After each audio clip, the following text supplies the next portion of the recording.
Okay, welcome to the third video for week 7, Math 211, and we're going to pick up where we just left off, which is we had this list of suggestions for how to plot things. You also have a little quarter sheet of paper which has the same list of suggestions. And so we're going to start with this example, y equals x cubed minus 6x plus 1. It's a cubic, so we have a special deal on cubics today and always. They are easy because it can only do one of two things. A cubic is either going to have a point of inflection and two different points, one of which is a max and one of which is a min, so 3 points of interest, and those are going to be collinear, and everything's going to be symmetric, and the thing will rotate about the point of inflection in a beautiful way, and it just does what you expect it to do. The other option is those 3 points can come together and become one single horizontal tangent point, but it's a point of inflection. It's kind of like the max, min, and point of inflection all merged together. That's basically what it can do. Okay, those are the only two things you can really do with them. And so we're going to try to figure out what's going on. So we go ahead and take a derivative. And we take another derivative. I'm going to put it over here so I have room to write out what I'm thinking about. If I want to set this guy equal to 0, I can factor out a 3 to make my life easier. This means, well, 3 cannot equal 0, so if x squared minus 2 equals 0, then x squared equals 2. So x is plus or minus square root of 2. So if y double prime is 0, then x equals 0.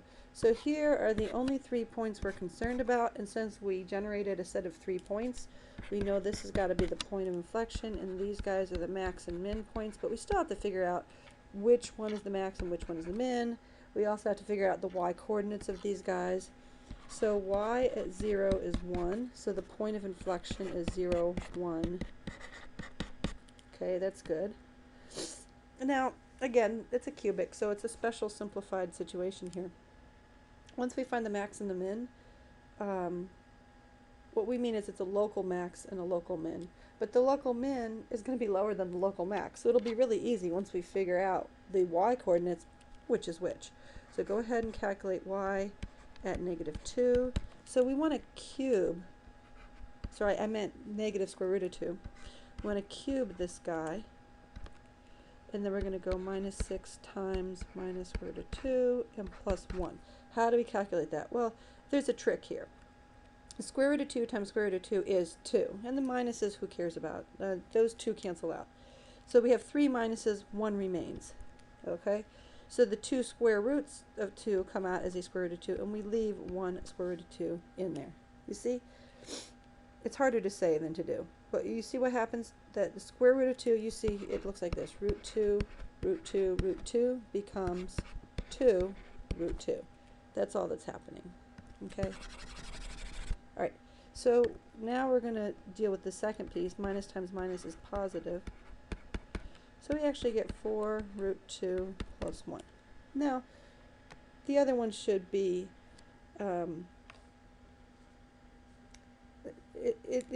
we should get a negative 4 root 2 plus 1 because really we know what's going on. But let's pretend like we don't know what's going on, and we won't be shocked when we get the answer. Okay, so square root of 2 cubed minus 6 square root of 2, same as before, but now without the minus sign inside. And so what happens is this sign flips. We still get 2 root 2, but there's no negative out front. But now the 6 has a negative. Okay, so we get 4 root 2 plus 1.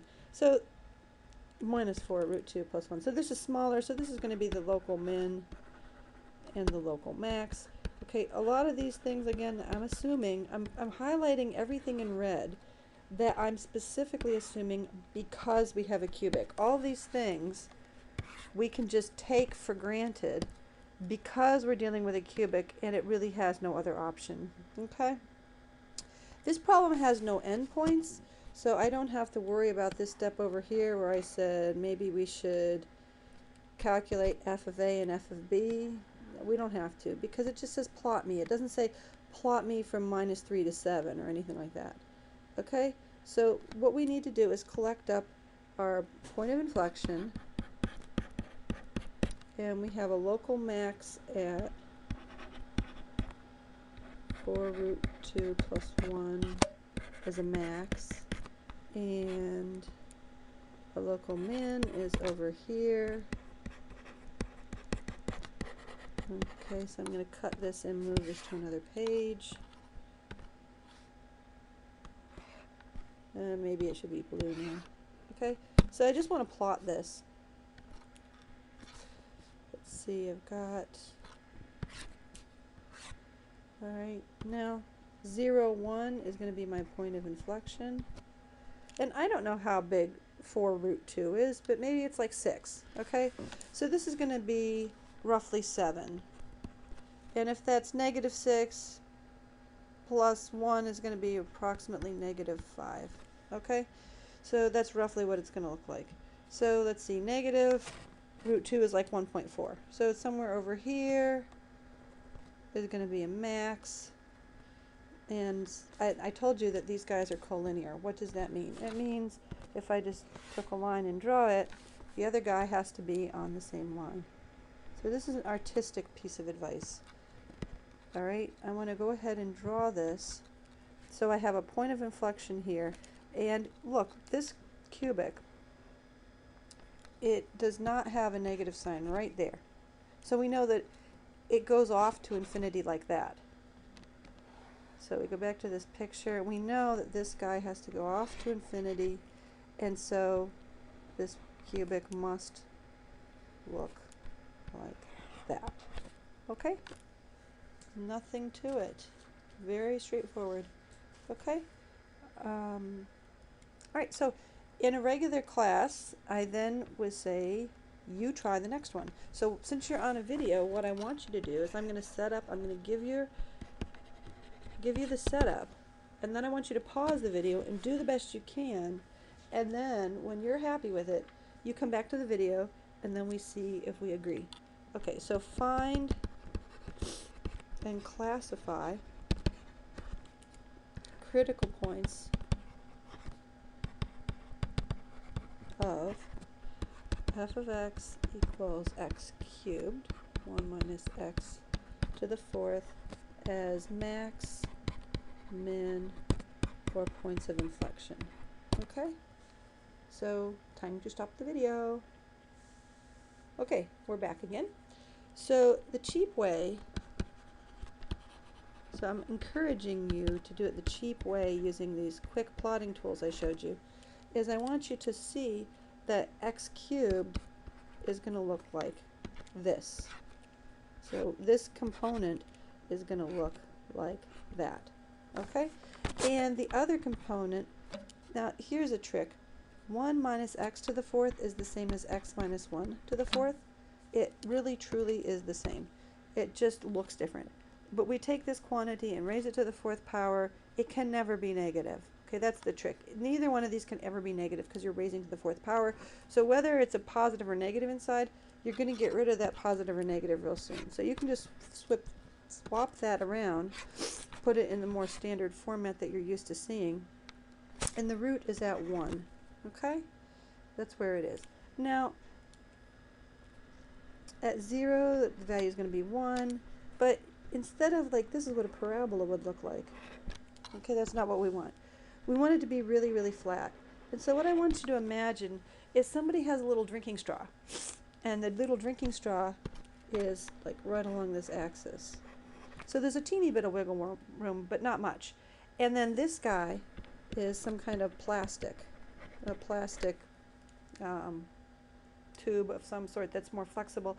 And you're weaving this plastic tube through the straw, and what that means is you can nail down the point right on that axis, but it can only wiggle so much in that plastic straw.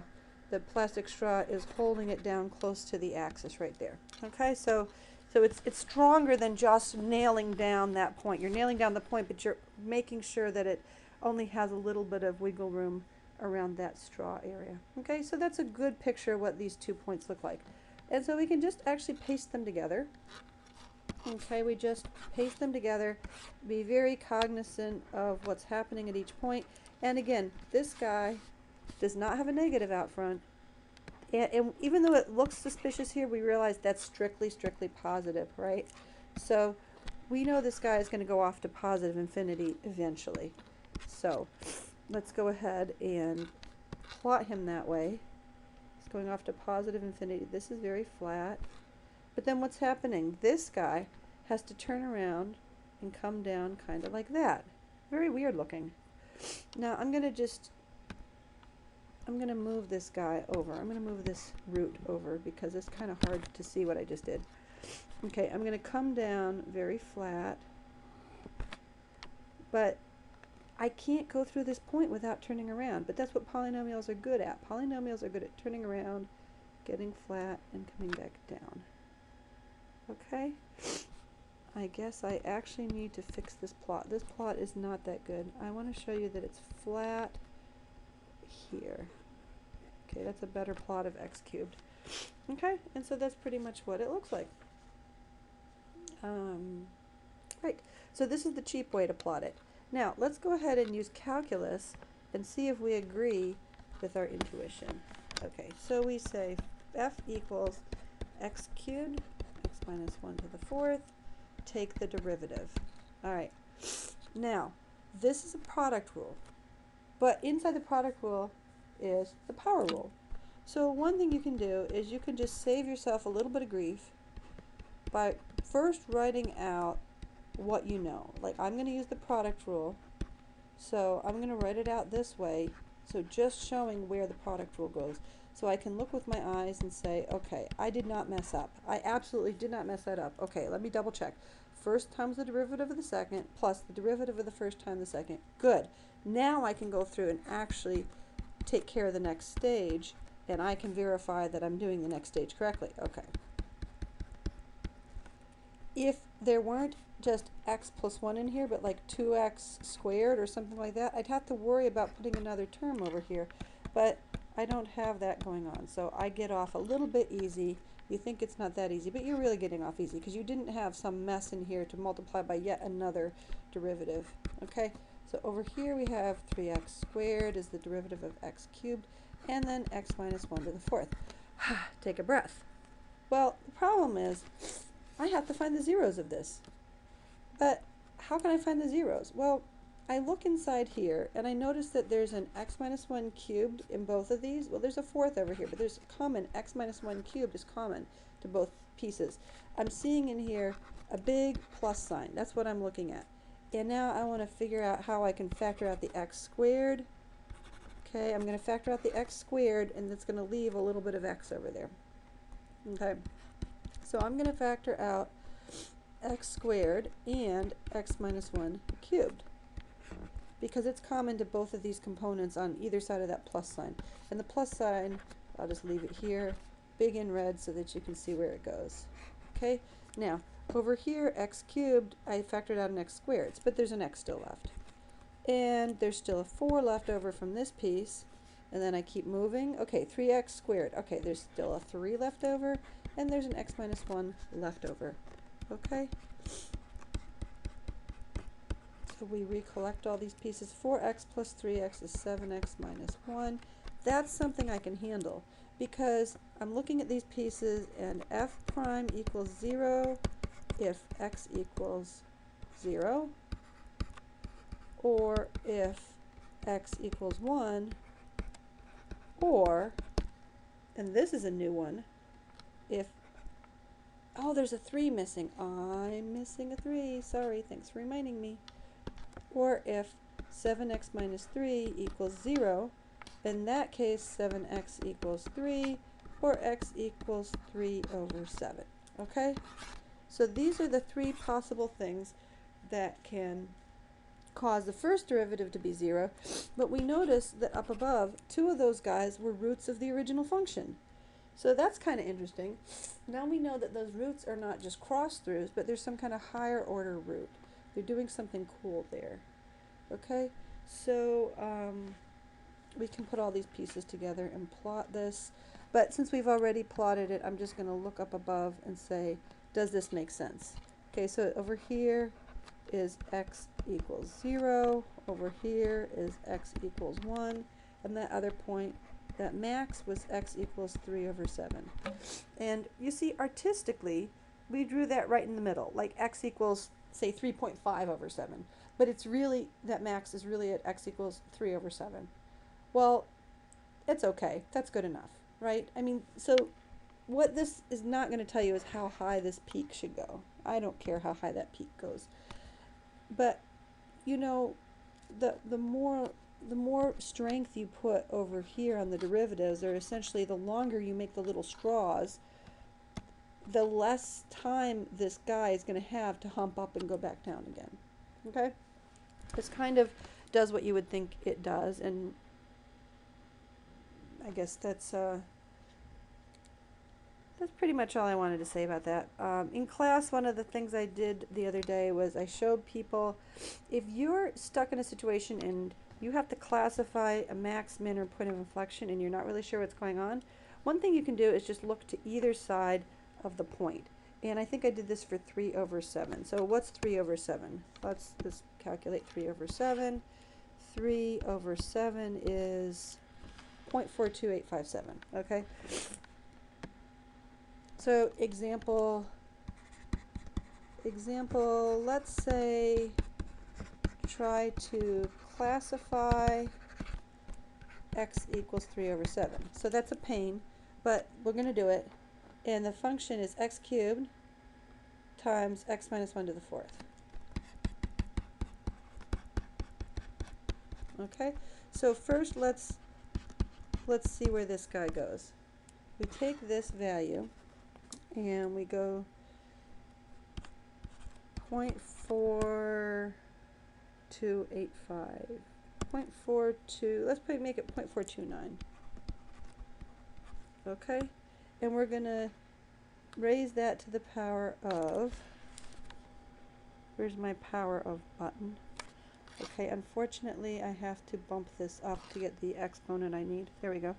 Okay, to the power of 3 times, I think I need a times button. So 0.429 to the power of 3 equals, so I'm going to get 0.079, let's say. And then I'm going to do 0.49, oops, 0.429 minus 1 equals, and you see it's negative, but who cares? I'm going to raise this to the power of 4, right? And so then this is going to be times 0.106. All right, so times 0.079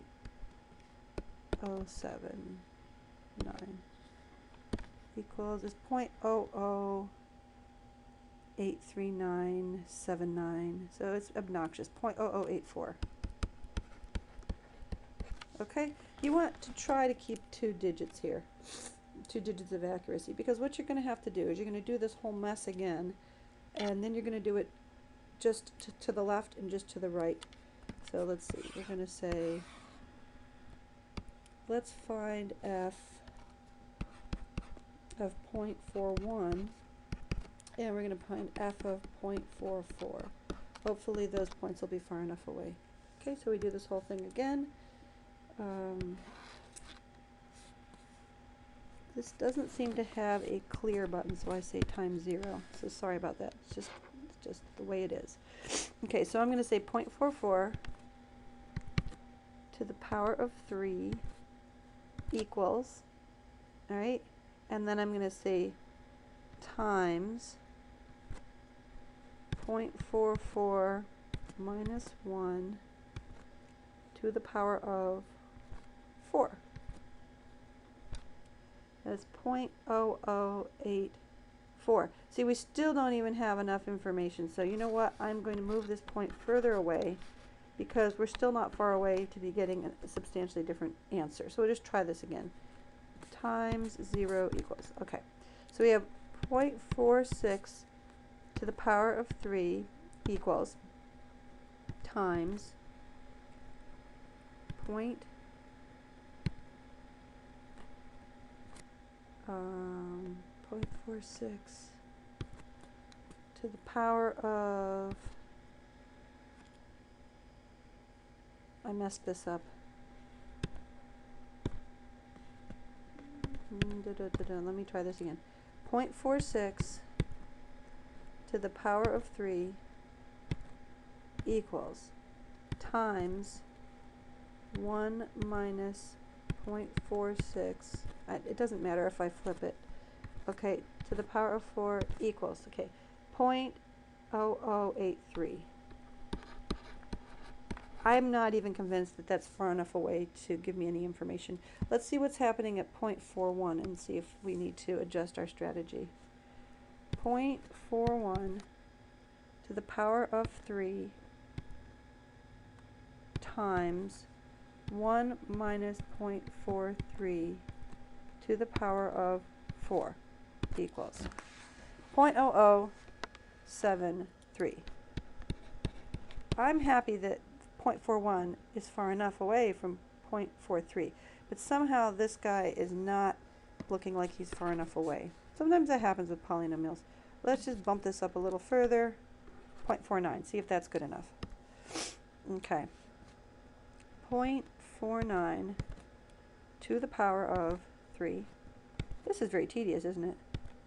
1 minus 0.49 to the power of 4 equals. Okay, it's finally coming down. So it's 0.0079. It's going to round up to 0.008. You know what? It's still, I'm finally convinced that it's actually far enough away.